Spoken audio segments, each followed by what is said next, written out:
दोस्तों, आज 30 दिसंबर और साल का एक दिन और 31 बचा है। ज़्यादा एक हमारे किसान के मौत हुए बॉर्डर पे, और कर्नाटका में एक लीडर द्वारा आत्महत्या, और बहुत सारे बड़ी घटनाएं हमें नहीं सुनने को मिल रही है। आज हम लोग जिस सुविचार और कोट्स के साथ अपनी बातों को रखना जा रहे हैं वह है आज का विचार, what was the future happens now, what happens now becomes the past, so why worry. तो इन विचारों के साथ ही हम लोग ये चाहते हैं कि जो साल 2020 चुनौती से भरा हुआ, तकलीफ से भरा हुआ, बहुत ही कष्टदायक ये साल रहा, ऐसा साल आने वाला साल ना रहे। आने वाला साल सभी को खुशहाल करे, सभी के चेहरे पे मुस्कान हो और शांति और अमन के साथ, मानवीय मूल्यों के साथ आगे बढ़ें।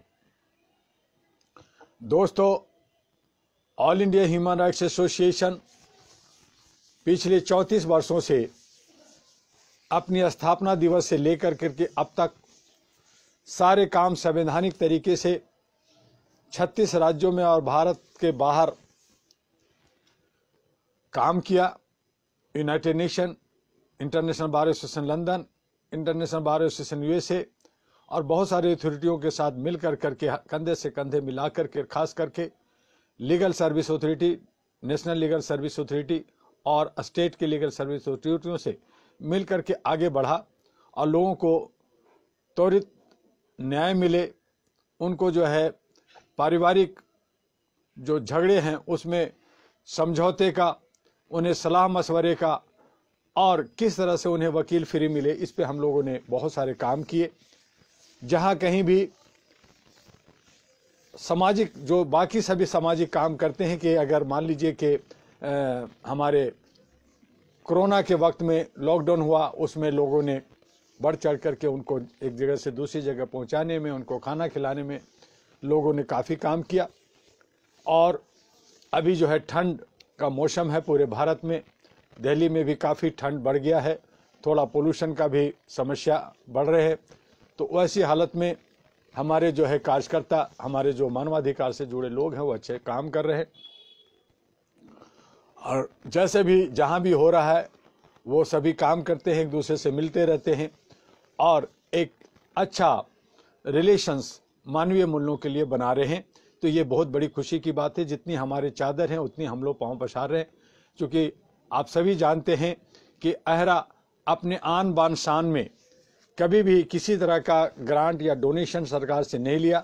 सरकार से कई बार कोई बातों पे हमें सामना करना पड़ता है, लेकिन हमने हमेशा संवैधानिक और शांति प्रिय तरीके से काम किया, चाहे वो धरना हो, चाहे वो जो है किसी तरह का डिमांड हो। हमने 37 मांगों का कहा, सरकार ने कई बातों को माना, कई नहीं माना, जो चल रहे पैनल्स पे। और हमारी बहुत सारी मांगे हैं जो लगातार चलती रहती है। हम लोगों ने जो है महीने में, 2 महीने पे हजारों हजार भारत सरकार को और सभी विभागों को, खास करके चीफ मिनिस्टर, गवर्नर्स और पुलिस कमिश्नर को लेटर लिखते रहते हैं, बताते रहते हैं, वहाँ की समस्याओं से हम एक दूसरे से रूबरू होते रहते हैं।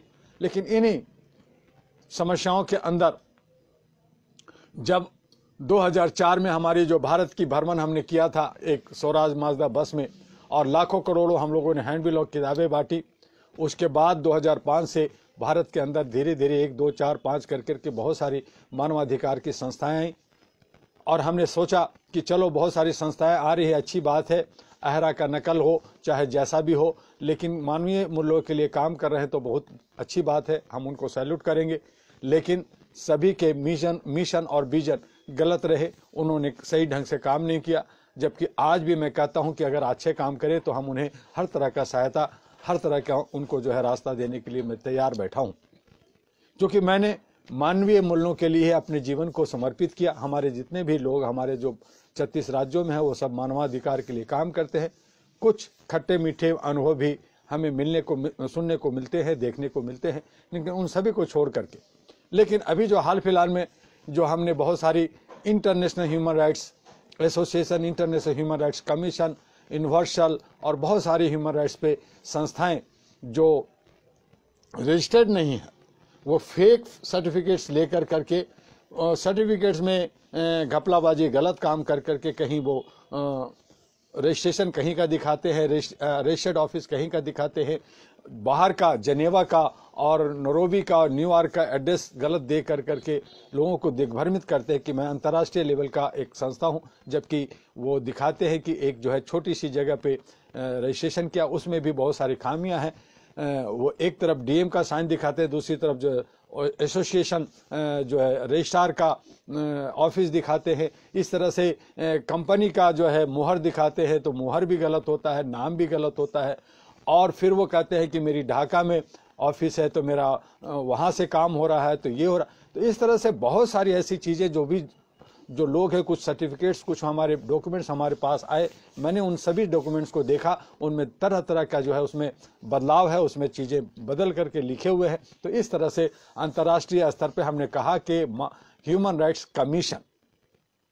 कमीशन मतलब होता है आयोग, और आयोग जो है वो भारत सरकार का होता है, और इसी तरह से हर कंट्री का आयोग है, कमीशन है। बांग्लादेश का भी अलग कमीशन है, और कमीशन के अंदर कोई भी पब्लिक, कोई भी आम आदमी, चाहे मैं हूं या आप हों, वो कोई भी व्यक्ति उसका सदस्य नहीं होता। उसमें वो वहाँ पे 5 मेंबर होते हैं जो रिटायर्ड जज होते हैं, जस्टिस होते हैं, और वहाँ पे कुछ लोग काम करते हैं, और वो लोग जो है रिपोर्ट बनाते हैं जहाँ कहीं भी मानवीय मूल्यों का हनन होता है, उत्पीड़न होता है, शोषण होता है, और उसका रिपोर्ट सुप्रीम कोर्ट में भेजते हैं। और जस्ट लाइक एक कोर्ट होता है जहाँ पे लोगों को समझाना और छोटी छोटी केसेस की भी हेयरिंग होती है, चूंकि वो सारे जजेज होते, तो वहां पे कोई पब्लिक मेंबर नहीं होता। लेकिन कोई अगर पब्लिक कमीशन लिखता है तो ये सारा का सारा गलत है, और ये कहीं ना कहीं वो लोगों को ठगी या लोगों को गुमराह करने की कोशिश करते।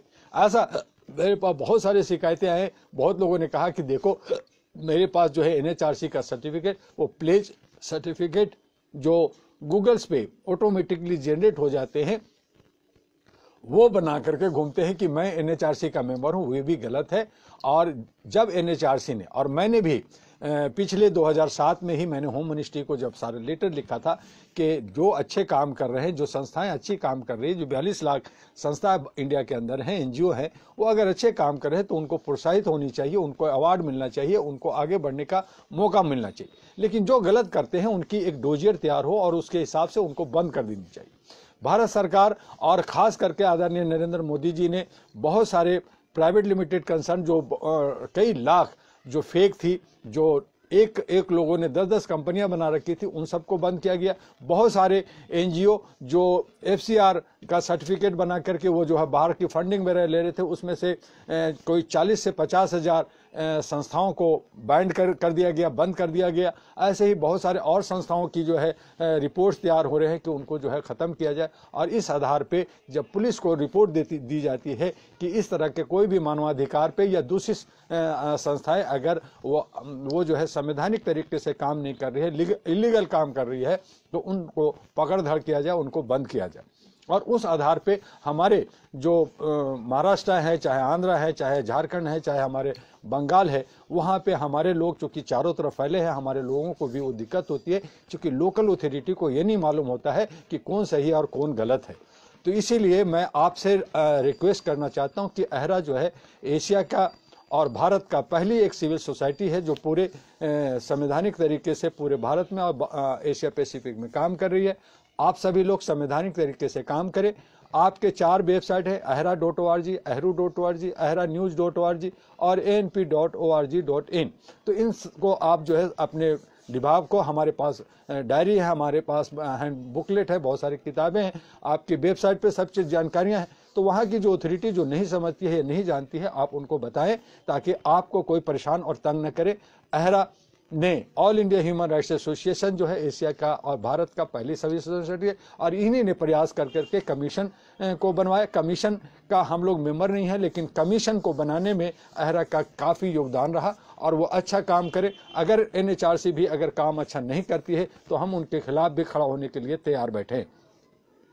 वो जगह जगह बहुत सारे अड़चने लोगों को करती है, लेकिन अहरा हमेशा जो है वो क्लीन तरीके से काम किया है। आप सभी लोग अच्छे से काम करें, जहाँ कहीं भी, चाहे साउथ इंडिया में हो, चाहे नॉर्थ में हो, चाहे ईस्ट में हो या वेस्ट में हो, दिग्भ्रमित ना हो। अंतर्राष्ट्रीय यूनिवर्सल और बड़े बड़े नाम सुन करके और बड़े इधर उधर के हमारे जो दूसरे देशों में ऑफिसेज है, तो उसकी इंक्वायरी जांच करें। मैं बार बार कहता हूं कि अहरा का भी अगर कोई सदस्य बनना चाहता है तो वो जो है अहरा हेडक्वार्टर दिल्ली का उसका एड्रेस है, वेबसाइट पे, उस पर आएँ और बात करें, देखें और समझें, उसके बाद ही सदस्यता लें। और उसके बाद भी मैंने कहा कि जो लोग भी हमने सभी सोशल मीडिया में हर जगह अहरा का फॉर्म डाला हुआ है, सब डाला है, आप उसको पढ़िए, जानिए, और कोई तरह का आप कैश का कोई ट्रांजैक्शन ना करें। इसके अकाउंट्स हैं, आप अकाउंट्स में दीजिए, आप पेटीएम कीजिए या DD बना के दीजिए, ताकि आपके पास एक प्रूफ होगा कि आपने संस्था को दिया है। और संस्था का एक जो हमारा मेंबर्स का है वो जनरल मेंबर 500 है, एक्टिव मेंबर 1000 है, 2000 और 5000 सीनियर और लाइफ मेंबर हमारे 10,000 है, जो 10 साल का होता है। उसका रिन्यूअल जो है 50% होता है हर साल का। तो इस तरह का हमारे सारे कागज के ऊपर लिखा हुआ है, जो भी मेंबर बनते हैं उस पर आप टिक करें, उसे बने। और जो लोग अगर आपसे 50,000, लाख, 20,000 ये इस तरह की कोई बात करता है तो उन सबको आप धत्ता बता सकते हैं। संस्था जो होती है, संस्था जरूरी नहीं है, मैं सभी को यही कहता हूं कि अगर आपकी नीयत ठीक है, आप काम अच्छा करते हैं, तो जरूरी नहीं है कि भारत सरकार से वो रजिस्टर्ड हो। बिना रजिस्ट्रेशन के भी आप सामाजिक काम कर सकते हैं। लेकिन आप लोगों को दिग्भ्रमित करके गलत रिपोर्ट देकर गलत तरीके से काम करते हैं तो ये सही नहीं है, और इस पे जो है कानूनी कार्रवाई हो सकती है, सरकार आप पे बाइंड कर सकती है। हम लोग ज़्यादा नहीं बोलते, चूंकि आप जो है संभल जाए, सुधर जाए, इसलिए हम लोग ज़्यादा नहीं बोलते। लेकिन अगर सर से पानी ऊपर जाएगा तो हम लोग भी उस पे जो है कुछ न कुछ करने के लिए आगे बढ़ेंगे। तो आप लोग जो है कहीं भी अपने साथियों को, जो लोग इधर से उधर होते हैं, उनको समझाइए और बताइए। और आप, इसीलिए मैंने कहा कि ज़्यादा से ज़्यादा आप लोग एक ह्यूमन चैन बनाएं, ज़्यादा से ज़्यादा आप हर व्यक्ति 10-10 मेंबर बनाएंगे, अपने क्षेत्र में फैलेंगे, तो जो गलत है, कीड़े मकोड़े हैं, जो गलत लोग हैं, वो लोग पनपेंगे नहीं। आप चूंकि नहीं आगे बढ़ते, तो इसीलिए कुछ गलत तत्व के लोग जो है वो समाज में फैल जाती है। जिस तरह से डुप्लीकेट नोट छाप लेते हैं लोग जो है कमिश्नर बन जाते हैं, लोग जो है IG DIG बन जाते हैं। कई जगह तो जो है पार्लियामेंट, मेंबर ऑफ पार्लियामेंट अपने को कहते हैं कि मैं मेंबर ऑफ पार्लियामेंट हूं, जबकि हम लोग विश्व में काम कर रहे हैं। हमें खुद का खिताब जो है एक विश्व पार्लियामेंटेरियन का मिला हुआ, लेकिन हम नहीं कहते। हम एक मानवाधिकार के काज करता है, एक मानवीय मूल्यों के लिए काम करते हैं, एक साधारण व्यक्ति हैं। मैं यही बार बार कहता हूं और मैं उसी को आगे लेकर के चलता हूँ। इसलिए कोई इस तरह का कि जो है आप जो है बहुत बड़े तोप हैं, इस तरह की बातें जो लोग करते हैं उन पे जो है बचने की कोशिश कीजिए। क्योंकि लोग जो है जो बाज़ारों में है, जो हमने देखा कि आज कोरोना कोविड में लोग एक तरफ परेशान हैं, कई तरह की समस्याओं से त्रसित हैं, वहाँ जो है वो सोचते हैं कि हमें कोई मदद मिलेगी, कोई सहारा मिल जाएगा हमें, और उनको जो है लाखों रुपए जो है 2 लाख 4 लाख जो है मैं चेयरमैन बनूंगा तो पद के नाम पे। अरे भाई, मेरे काम आप करेंगे तो काम बोलता है, पद नहीं बोलता। काम आप करेंगे तो आपका स्टेटस अपने आप आगे बढ़ता है, आपका नाम ही अपने आप में बहुत आगे बढ़ जाता है। आपको अगर चेयरमैन बना दिया जाता है, भारत का राष्ट्रपति बना जाता है, और आप कुछ नहीं करेंगे, तो जैसा कि आप जानते हैं कि भारत के प्रधानमंत्री एक बने तो उन्हें कहा कि ये बोलते नहीं है, तो उनको लोगों ने लाइक नहीं किया, फिर एक बोलने वाले आ गया, फिर वो जुमलाबाजी हो गई, तो उनको भी सुनना पड़ता है। तो इसलिए हमें जो है अपने आप को मजबूत बनाना है।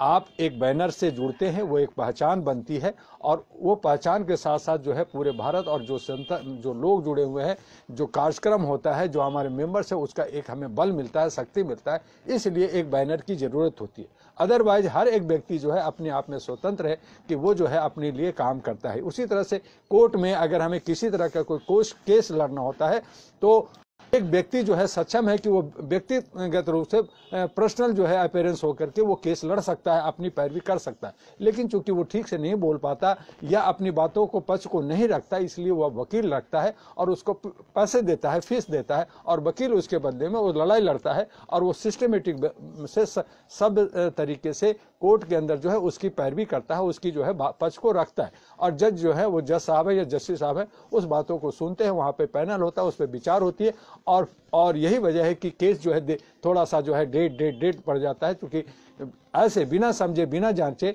उसकी फैसला नहीं हो सकता, तो उस पे जो है लोगों को फैसला होती है। लेकिन ये अलग बात है कि लोकतंत्र जो है आज बहुत खतरे में है, और जो है हमारे जो जनप्रतिनिधि हमारे लीडर है वो भी कहीं ना कहीं गलत करने गए हैं, और हमारे जो न्यायपालिका है, कार्यपालिका, विधायिका है वो भी भ्रष्टाचार में लिप्त हो गई है, और हमारे जो संस्कार है, हमारी जो एक सोच है, हमारी जो राष्ट्रीय जो भावना है वो कहीं ना कहीं दब गया है, कुचल गया है, और जिसकी वजह से जो है वो सही न्याय नहीं मिलता या हमें सही आगे बढ़ने का मौका नहीं मिलता। और ऐसी हालत में समाज के अंदर चाहे वो साइबर क्राइम बढ़ रहा हो, चाहे वो क्रेडिट कार्ड, डेबिट कार्ड के अंदर जो 40 करोड़ 50 करोड़ का जो घपले लोग कर रहे हैं, यंग लड़के कर रहे हैं, चोरी करते हैं, डकैती करते हैं, क्राइम करते हैं, तो वो है संस्था में भी बहुत सारे फेक संस्थाएं बना करके लोगों को ठगी का काम करते हैं। तो इन तमाम चीज़ों से बचने के लिए और बचाने के लिए हम सबको लामबद्ध यानी कि एक साथ जुड़ करके एक ह्यूमन चैन बना करके हम ज़्यादा से ज़्यादा बेहतर तरीके से काम करें।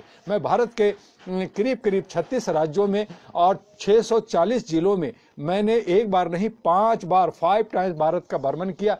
3 बार तो हमने जो है स्वराज माजदा बस लेकर के घुमा, और करोड़ों हैंडबिल और किताबें हमने खूब बांटी, हजारों से ज़्यादा हमने मैगजीन छापे, 7 हमारी किताबें हैं। उन तमाम चीज़ों को हम लोगों ने पहुंचाया और कहा कि देखो अच्छे और सच्चे बनो, ईमानदार बनो, देश के हित में काम करो और गलत तरीके से बचो। लेकिन फिर भी लोग जो है शॉर्टकट अपनाते हैं, कम जल्दी भागम भाग में सोचते हैं कि मैं एक बड़ा आदमी बन जाऊंगा और एक मैं बड़ा पोस्ट लेकर के घूम रहा हूं, जबकि उसकी औकात जो है एक गली के कुत्ते के बराबर भी नहीं होता। लेकिन वो कहते हैं कि मैं एक राज्य का चेयरमैन हूं, मैं एक जो है 2 राज्य का मैं चेयरमैन हूं। तो इस तरह से वो ठगी के शिकार होते हैं, तो उनसे बचें। आज मोबाइल में भी, आज जो हमारी जितने भी एंड्रॉयड मोबाइल है उनमें भी जो है लॉटरी आपका लाखों मिल गया, करोड़ों मिल गया, दुनिया भर के फोन्स आते हैं, दुनिया के भर के प्रलोभन आते हैं, आप ये पिन नंबर दे दीजिए, आप ये कीजिए। तो इस तरह से जो ठगी करते हैं, तो कई हमें जो है कश्मीर से और दूसरी जगहों से जो सीधे साधे लोग हैं वो मुझसे संपर्क करते हैं कि मुझसे वो 2 लाख मांगा, मुझसे वो 50,000 मांगा, मेरा जो 1 करोड़ आ रहा है। तो कुछ लोग तो बताते, तो उनको हम समझा देते हैं कि भाई ये सब गलत है, इस चीज़ को डिलीट कर दो। सरकार भी आपको चेतावनी देती है, लेकिन लोग नहीं मानते। लोग जो है लालच में आकर के, कई बार सुनने को आया कि जो है कमिश्नर का आईजी की बीवी भी उस ठगी के शिकार हो गए। मंत्री के बीवियां जो सोचती हैं कि भाई ऐसा हमें जो लॉटरी मिल गया, या ऐसा कुछ करेंगे तो हमें इतना लाख इतना कुछ मिल जाएगा, हमें जो है सोने की बिस्किट मिल जाएगा, तो वो जो है अपने हस्बैंड को, अपने रिश्तेदारों को, अपने दोस्तों को नहीं बताते, और वो लोभ में आकर के उसमें फंस जाते हैं, और बाद में वो रोते हैं और लोगों को कहते हैं कि हाय मैं लूट गया, मैं बर्बाद हो गया, मुझे ये लोग ठग लिए। तो ये ठगी का धंधा पूरे भारत में चल रहा है। उन लोगों को पकड़ने की जरूरत है, उसके लिए भी एक कड़ी कानून की जरूरत है, और हम सबको भी सचेत रहना है कि अच्छे और सच्चे लोगों के साथ रहें, गलत लोगों के साथ ना रहें। हमें भी कई तरह का हमें सामना करना पड़ता है। ऐसे घटिया लोग जो है हमें भी कई बार वार्निंग और जान से मारने का और गाली गलौज से बात करते हैं, तो मैं बहुत हंसता हूँ, कहता हूँ मेरे भाई तुम जो है मुझे मारने आओगे, बताओ तुम कहाँ हो, मैं वहीं आ जाता हूँ। जैसा कि मैंने आपको बहुत पहले बताया था कि जब मैंने आतंकवाद की किताब लिखा, मुझे बहुत सारे फ़ोन पाकिस्तान से, अफगानिस्तान, पता नहीं कहाँ से आए। तो मैंने उन लोगों को भी कहा था कि भाई तुम दिल्ली में आके मुझे मारोगे, बोलो मैं अफगानिस्तान आऊँ या पाकिस्तान आऊँ, तुम मुझे मारना चाहते मारो, मेरा तो पर्पस है लिखना। मैंने जो है जो रिपोर्ट जो मैंने आतंकवाद की किताब में लिखी है वो लिखी है, तुम्हें जो करना है, जो तुम्हें उखाड़ना है उखाड़ लो। वैसे ही आज संस्था के लोग जो है जो हमारे टांग खींचना चाहते हैं, या समाज के अंदर जो है बुराइयां फैलाना चाहते हैं, लोगों को जो है गुमराह करना चाहते हैं, वो लोग भी हमारे पीछे पड़े रहते। और मैं कहता हूं बड़ी खुशी खुशी, तुम भाई मुझे ढूंढोगे, अब मुझे पता दे दो, मैं तेरे पते पे आ जाता हूं, देखते हैं कि तुम मुझे कुछ बिगाड़ते हो या मैं तुम्हारा बिगाड़ता हूं। तो इन्हीं बातों के साथ आज हमारी ज़रूरत है कि हम अपने आचरण को ठीक करें, अपने संस्कार को ठीक करें, तभी हम एक अच्छे सच्चे नागरिक बनेंगे देश का। और जिस किसी भी व्यक्ति के जीवन में संस्कार नहीं होता या उनके लिए बहुत ही महत्वपूर्ण है, भूमिका निभाती है। जब संस्कार ऊंचे होते हैं तो व्यक्ति के विचार भी ऊंचे होते हैं। जब संस्कार में गिरावट होती है तो व्यक्ति के अंदर के विचार भी कमजोर हो जाते हैं और व्यक्ति बुराइयों की तरफ अग्रसर होने लगता है और उसे बुराई करने में कोई संकोच नहीं होता, क्योंकि संस्कार विहीन व्यक्ति की यात्रा अंधकार की तरफ होती है और संस्कारवान व्यक्ति की यात्रा प्रकाश की ओर होती है। इस तरह की शिक्षाएं हमारे धार्मिक ग्रंथों में मिलती है। प्राय हर धर्म के में ऐसी शिक्षाएं मिलती है कि व्यक्ति को प्रकाश की ओर चलना चाहिए। जब व्यक्ति के अंदर प्रकाश होता है तो सही मायने में वह अच्छे भविष्य की तरफ बढ़ता है और आगे चलकर वह भ्रष्टाचार जैसी बुराई से भी दूर रहने का हर संभव प्रयास करता है।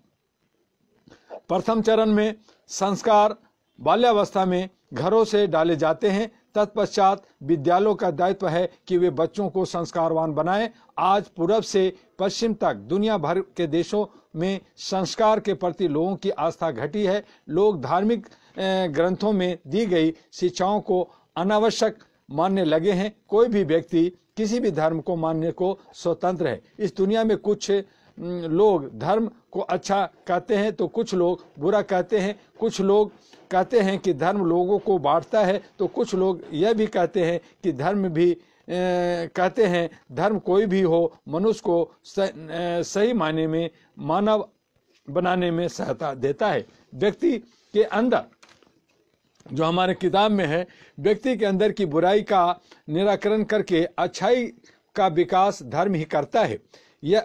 यह अलग बात है कि कुछ धर्मों में रूढ़िवादिता की वजह से तमाम तरह की विसंगतियां पैदा हो गई है। ऐसे में लोगों को अच्छी बातों का अनुसरण करना चाहिए। मसलन बचपन से ही बच्चों को सत्य बोलने, अहिंसा का मार्ग अपनाने, एक दूसरे को सहायता करने की सीख दी जानी चाहिए। इसके साथ ही बड़ों की इज्जत करना और समाज के प्रति समर्पित रहने की सीख भी दी जानी चाहिए। इस्लाम धर्म में कई पैगंबर हुए। इन पैगंबरों ने इस्लाम धर्म को महत्ता को और इस पृथ्वी पर बढ़ाया और उन्होंने मानव धर्म को उच्च स्थान पर दिलाने में महत्वपूर्ण भूमिका निभाई। इसी तरह से हिंदू धर्म में आदि शंकराचार्य से लेकर कई शंकराचार्य तमाम मंडेश्वरों ने मानवता के बारे में इस पृथ्वी पर उपदेश दिया। सिख धर्म में गुरु नानक देव, गुरु गोविंद सिंह जैसे ईश्वर के अंश के रूप में पृथ्वी पर अवतरित हुए लोगों ने मानवता को इस पृथ्वी पर स्थापित करने में मूल्यवान योगदान दिया। कहने का तात्पर्य यह है कि कोई भी धर्म गलत शिक्षा नहीं देता। हर धर्म एकता, समानता, बंधुत्व की भावना की सीख देता है। यदि शुरू से ही बच्चों के अंदर संस्कार भरा जाए तो निश्चित रूप से एक मनुष्य पूरी तरह से संस्कारवान बन सकता है। संस्कार से कोई भी मनुष्य सच्चा मानव बन सकता है। यदि किसी व्यक्ति के अंदर संस्कार होगा तो वह भ्रष्टाचार व अपराध जैसी बुराइयों से सदैव दूर रहने का प्रयास करेगा। तमाम धर्मों के महान लोगों ने जो बातें कही हैं वे सभी मानवाधिकारों की वकालत करती है और उनके पालन की शिक्षा देती है। इन सभी की शिक्षाओं में मानवता और मानवाधिकारों के गुण संदेश हमें मिलते हैं और ऐसे ही संस्कार है, शिक्षा है और बहुत सारी बातें हैं जो धीरे धीरे आपको हम बताएंगे। हम अभी जो है हम लोग जो हमारे किसान की जो समस्या है, किसान की बातें नहीं सुनी जाती। आज सरकार के जो हमारे कृषि मंत्री हैं उनसे किसानों से वार्तालाप शुरू हो गई है, उनसे बात कर रहे हैं। देखते हैं कि ऊँट किस करवट बैठती है। लेकिन भारत के अंदर जो ये पंजाब हरियाणा से शुरू हुआ, उत्तर प्रदेश और जो है अब मध्य प्रदेश, महाराष्ट्र और बिहार और बहुत सारे राज्यों में अब किसान जो है जाग गए हैं और किसान अपने हक के लिए आवाज़ उठा रहे हैं। ये आंदोलन हमारे सरकार ने सोचा था कि आएगा और चला जाएगा जैसे बहुत सारे ऐसे छोटे छोटे धरना प्रदर्शन होते हैं, लेकिन ये जो है विकराल रूप ले लिया है और इसका अंजाम सरकार को भुगतना पड़ेगा। किसान जाग गई है, उनके अधिकार, उनके जो 3 विधेयक हैं उन्हें जो वापस लेने का, उस पर वो अड़े हुए हैं और हम लोग लगातार उनको सहयोग सपोर्ट करने के लिए दिल्ली के बॉर्डरों पे भी साथ दे रहे हैं। भारत के विभिन्न हिस्सों में हम जो किसान अन्नदाता थे उनको साथ दे रहे हैं, आप सब भी साथ दें। और एक दिन और है, इसमें जो है किसी तरह का कोई और खामियां ना हो, कोई बहुत सारी बुराइयां ना हो। हालांकि फिर कहा जा रहा है कि कोरोना का एक और बीमारी जो है लंदन से इंडिया में इंटर कर चुका है, वो और फैलेगा। तो इस तरह की डरा करके इस तरह का जो माहौल बना करके ये लोग जो सत्ता को में काबिज हैं, ये जो है अपना वेतन ले रहे हैं, ये जो अपना DATA ले रहे हैं, सारी सुविधाएं ले रहे हैं और जनता को कहीं ना कहीं उनका मार झेलना पड़ रहा है। तो इन तमाम चीज़ों से बचना होगा। बच्चों का एजुकेशन, शिक्षा जो है बर्बाद हो रहा है, क्योंकि हर एक परिवार के पास जो है स्मार्टफोन या लैपटॉप नहीं है। वो जो है बेचारे किस तरह से ऑनलाइन की पढ़ाई करें। कई जगह नेट नहीं है, उसमें बहुत सारी अभी बाधाएं, अभी इतना विकास भारत नहीं किया है। तो ऐसी हालत में शिक्षा का भी चरमरा जाना स्वाभाविक है। तो ऐसी हालत में जो है सभी स्कूल भी खुलना चाहिए, धार्मिक स्थल भी खुलना चाहिए, बाजारें भी खुलनी चाहिए, लेकिन थोड़ी सी सोशल डिस्टेंस है, लोगों को बचना है, लोगों को साफ सफाई पे ध्यान देना है। और इसी तरह से हम चाहते हैं कि अमन के साथ जो है एक दिन और 31 भी जो है बचा है वो ठीक से निकल जाए, जो अंग्रेजी कैलेंडर के हिसाब से, और फिर हम नया साल में इंटर करते हैं उसमें करें। हालांकि नया साल हिंदी का हमारा एक अलग नया साल होता है, हमारे और भी धर्मों का अलग अलग तरीके से होता है, लेकिन ज़्यादातर जो अंतर्राष्ट्रीय स्तर पे जो है वो जनवरी टू दिसंबर को हम लोग एक साल मानते हैं, 365 दिन का हम साल मानते हैं। और वो जो है कल ख़त्म होने जा रहा है, वो सही सही चला जाए और आने वाले साल की आपको बहुत बहुत शुभकामनाएं के साथ हम बात करेंगे। बहुत सारी बातें होंगी, किस तरह से अहरा ने अगले साल का क्या प्रोजेक्ट रखा है, किस तरह से हम मेंबरशिप का ड्राइव करेंगे, किस तरह से हम बहुत सारे काम करेंगे, उस पर भी हम लोग बात करेंगे। और अगर आपको कुछ लगता है तो आप मुझसे संपर्क कर सकते हैं। मेरे फ़ोन भी आपके पास है, आपका ईमेल भी आपके पास है, आप हमसे बात कर सकते हैं। और जो कहीं भी हमारे जो 36 राज्यों में जो हमारे संस्था के जो कमेटियां हैं, उन लोगों ने जो काम किया है, जो फोटो हैं, वीडियो हैं, उन सब का एक एल्बम बना करके आप भी व्हाट्सएप पे, आप जो है फेसबुक पे, यूट्यूब पे, आप जो है इंस्टाग्राम में, लिंक्डइन में डालिए और हमें भी अहरा हेडक्वार्टर को भेजिए ताकि आप सभी को बता सके। और गलत लोग, जो गलत तत्व के लोग हैं, उनसे दूर रहिए और अपने साथियों को भी दूर रखिए। बस आज इतना ही, कल फिर हम मिलेंगे। आपका डॉक्टर इमोदुआ, 1 बजे। नमस्कार, जय हिंद।